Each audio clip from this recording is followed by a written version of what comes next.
بسم اللہ الرحمن الرحیم۔ سامعین، دعا ہے اللہ تعالیٰ سے کہ آپ سب بخیر و عافیت ہوں گے۔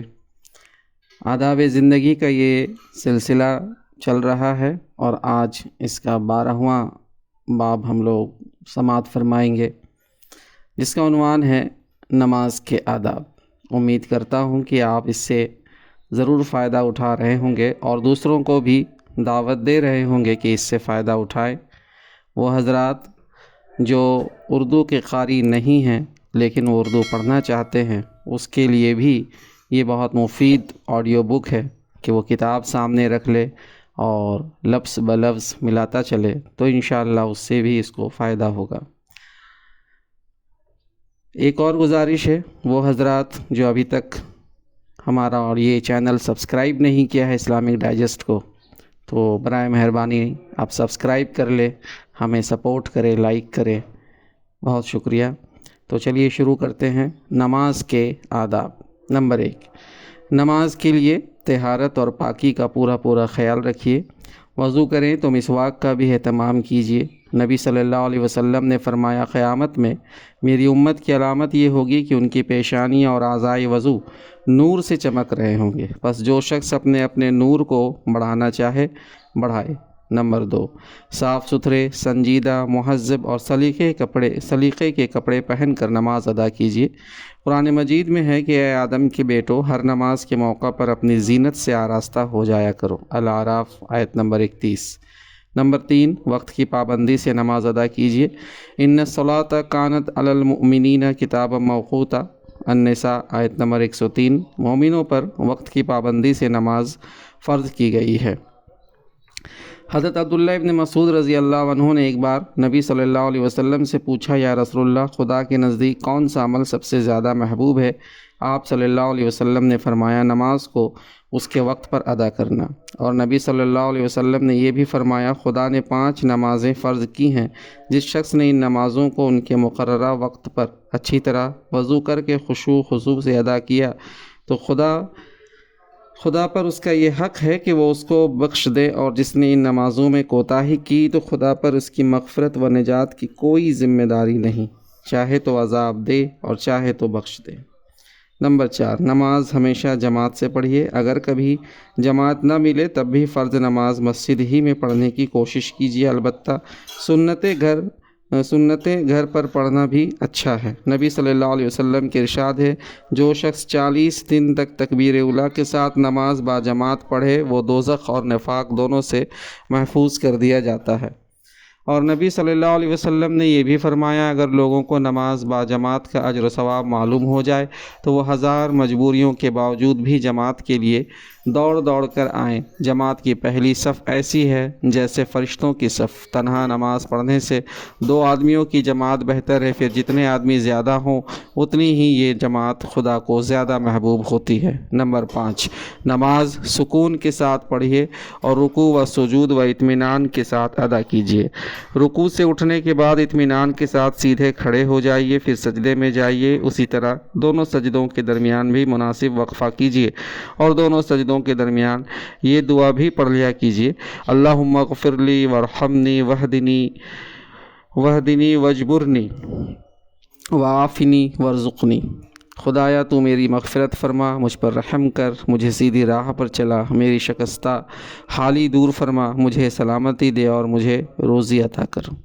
نبی صلی اللہ علیہ وسلم کے ارشاد ہے کہ جو شخص نماز کو اچھی طرح ادا کرتا ہے، نماز اس کو دعائیں دیتی ہیں کہ خدا اسی طرح تیری بھی حفاظت کرے جس طرح تو نے میری حفاظت کی۔ اور نبی صلی اللہ علیہ وسلم نے یہ بھی فرمایا، بدترین چوری نماز کی چوری ہے۔ لوگوں نے پوچھا، یا رسول اللہ، نماز میں کوئی چوری کیسے کرتا ہے؟ فرمایا، رکوع اور سجدے ادھورے کر کے۔ نمبر 6، اذان کی آواز سنتے ہی نماز کی تیاری شروع کر دیجیے اور وضو کر کے پہلے سے مسجد میں پہنچ جائیے اور خاموشی کے ساتھ صف میں بیٹھ کر جماعت کا انتظار کیجیے۔ اذان سننے کے بعد سستی اور تاخیر کرنا اور کسمساتے ہوئے نماز کے لیے جانا منافقوں کی علامت ہے۔ نمبر 7، اذان بھی ذوق و شوق سے پڑھا کیجیے۔ نبی صلی اللہ علیہ وسلم سے ایک شخص نے پوچھا، یا رسول اللہ، مجھے کوئی ایسا کام بتا دیجیے جو مجھے جنت میں لے جائے۔ آپ نے فرمایا، نماز کے لیے اذان دیا کرو۔ آپ صلی اللہ علیہ وسلم نے یہ بھی فرمایا مؤذن کی آواز جہاں تک پہنچتی ہے اور جو اس کی آواز سنتا ہے وہ قیامت میں مؤذن کے حق میں گواہی دے گا۔ جو شخص جنگل میں اپنی بکریاں چراتا ہوا اور اذان کا وقت آنے پر اونچی آواز سے اذان کہے تو جہاں تک اس کی آواز جائے گی قیامت کے دن وہ ساری چیزیں اس کے حق میں گواہی دیں گے۔ نمبر 8، اگر آپ امام ہیں تو تمام آداب و شرائط کا اہتمام کرتے ہوئے نماز پڑھائیے اور مقتدیوں کی سہولت کا لحاظ کرتے ہوئے اچھی طرح امامت کیجیے۔ نبی صلی اللہ علیہ وسلم نے فرمایا جو امام اپنے مقتدیوں کو اچھی طرح نماز پڑھاتے ہیں اور یہ سمجھ کر پڑھاتے ہیں کہ ہم اپنے مقتدیوں کی نماز کے ضامن ہیں ان کو اپنے مقتدیوں کی نماز کا اجر بھی ملتا ہے جتنا ثواب مقتدیوں کو ملتا ہے، اتنا ہی امام کو بھی ملتا ہے اور مقتدیوں کے اجر و ثواب میں کوئی کمی نہیں کی جاتی۔ نمبر 9، نماز اس طرح خشوع و خضوع سے پڑھیے کہ دل پر خدا کی عظمت و جلال کی ہیبت طاری ہو اور خوف و سکون چھایا ہوا ہو۔ نماز میں بلا وجہ ہاتھ پیر ہلانا، بدن کھجانا، داڑھی میں خلال کرنا، ناک میں انگلی ڈالنا، کپڑے سنبھالنا سخت بے ادبی کی حرکتیں ہیں، ان سے سختی کے ساتھ پرہیز کرنا چاہیے۔ نمبر 10، نماز کے ذریعے خدا سے قرب حاصل کیجیے۔ نماز اس طرح پڑھیے کہ گویا آپ خدا کو دیکھ رہے ہیں یا کم از کم یہ احساس رکھیے کہ خدا آپ کو دیکھ رہا ہے۔ نبی صلی اللہ علیہ وسلم نے فرمایا بندہ اپنے رب سے سب سے زیادہ قریب اس وقت ہوتا ہے جب وہ اس کے حضور سجدہ کرتا ہے، پس جب تم سجدہ کرو تو سجدے میں خوب دعا کیا کرو۔ نمبر 11، نماز ذوق و شوق کے ساتھ پڑھیے۔ مارے باندھے کی رسمی نماز در حقیقت نماز نہیں ہے۔ ایک وقت کی نماز پڑھنے کے بعد دوسری نماز کا بے چینی اور شوق سے انتظار کیجیے۔ ایک دن مغرب کی نماز کے بعد کچھ لوگ عشاء کی نماز کا انتظار کر رہے تھے۔ نبی صلی اللہ علیہ وسلم تشریف لائے اور آپ اس قدر تیز تیز چل کر آئے کہ آپ کی سانس چڑھ گئی تھی۔ آپ صلی اللہ علیہ وسلم نے فرمایا لوگو خوش ہو جاؤ، تمہارے رب نے آسمان کا ایک دروازہ کھول کر تمہیں فرشتوں کے سامنے کیا اور فخر کرتے ہوئے فرمایا دیکھو میرے بندے ایک نماز ادا کر چکے اور دوسری نماز کا انتظار کر رہے ہیں۔ نمبر 12، غافلوں اور لاپرواہوں کی طرح جلدی جلدی نماز پڑھ کر سر سے بوجھ نہ اتاریے، بلکہ حضور قلب کے ساتھ خدا کو یاد کیجیے اور دل، دماغ، احساسات، جذبات اور افکار و خیالات ہر چیز سے پوری طرح خدا کی طرف رجوع ہو کر پوری یکسوئی اور دھیان کے ساتھ نماز پڑھیے۔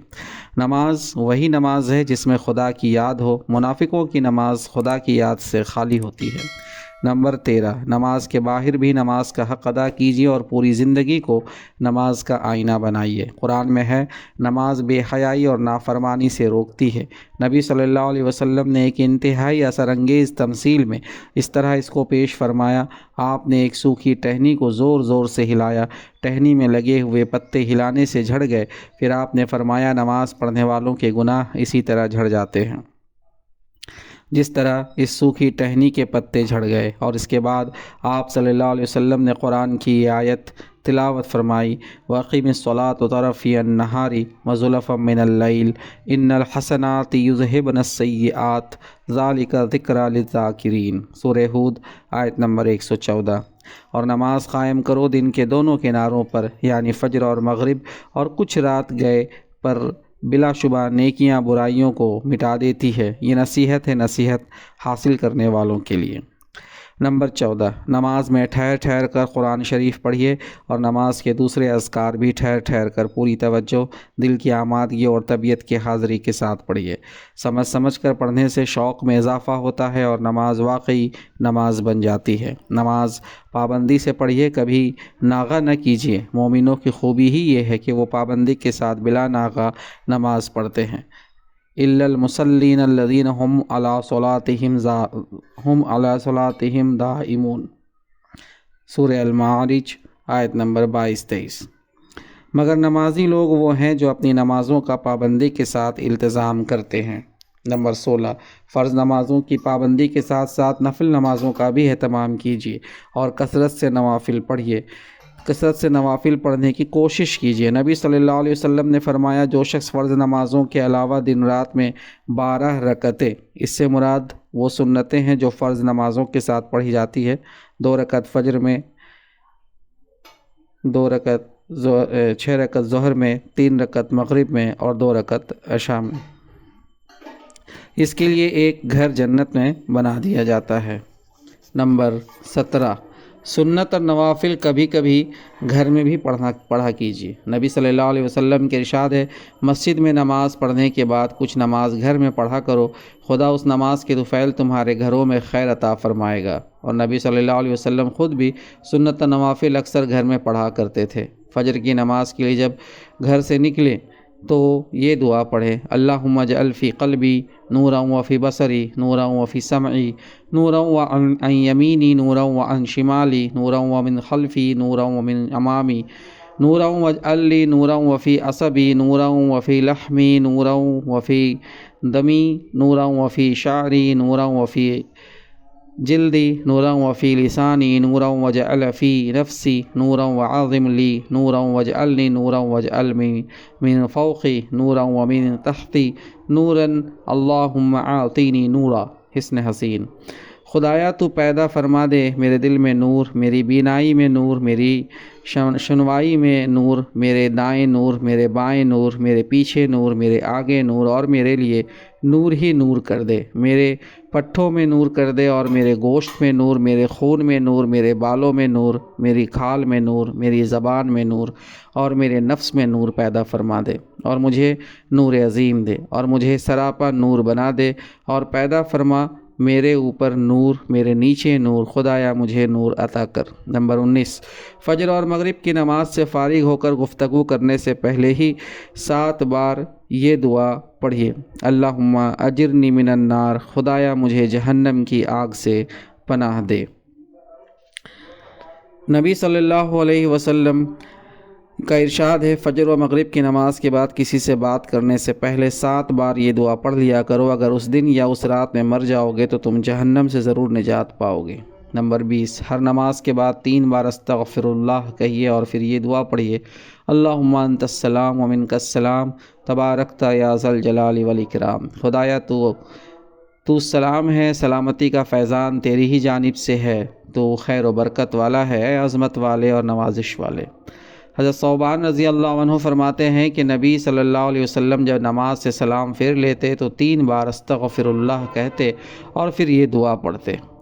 نمبر 21، جماعت کی نماز میں صفوں کو درست رکھنے کا پورا اہتمام کیجیے۔ صفیں بالکل سیدھی رکھیں، اور کھڑے ہونے میں اس طرح کندھے سے کندھا ملائیے کہ بیچ میں خالی جگہ نہ رہے، اور جب تک آگے کی صفیں نہ بھر جائیں پیچھے دوسری صفیں نہ بنائیں۔ ایک بار جماعت کی نماز میں ایک شخص اس طرح کھڑا ہوا تھا کہ اس کا سینہ باہر نکلا ہوا تھا، رسول اللہ صلی اللہ علیہ وسلم نے دیکھا تو تنبیہ فرمائی، خدا کے بندو اپنی صفوں کو سیدھی اور درست رکھنے کا لازماً اہتمام کرو، ورنہ خدا تمہارے رخ ایک دوسرے کے خلاف کر دے گا۔ جو شخص نماز کی کسی صف کو جوڑے گا اسے خدا جوڑے گا، اور جو کسی صف کو کاٹے گا خدا اسے کاٹے گا۔ نمبر 22، بچوں کی صف لازماً مردوں سے پیچھے بنائیے اور بڑوں کے ساتھ کھڑا نہ کیجیے، البتہ عیدگاہ وغیرہ میں جہاں الگ کرنے میں زحمتیں پیش آئیں یا بچوں کے گم ہونے کا اندیشہ ہو تو وہاں بچوں کو پیچھے بھیجنے کی ضرورت نہیں، اپنے ساتھ رکھیے، اور عورتوں کی صفیں یا تو سب سے پیچھے ہوں یا الگ ہوں، اگر مسجد میں ان کے لیے الگ جگہ بنی ہوئی ہو اسی طرح عیدگاہ میں عورتوں کے لیے الگ جگہ کا انتظام کیجیے۔ تو سامعین، یہ تھے نماز کے آداب۔ اللہ تعالی ہم سب کے نمازوں کو قبول فرمائے، پابندی کے ساتھ باجماعت نماز ادا کرنے کی توفیق عطا فرمائے۔ آپ سب اپنی دعاؤں میں ہمیں ضرور یاد رکھیے۔ جزاک اللہ خیر۔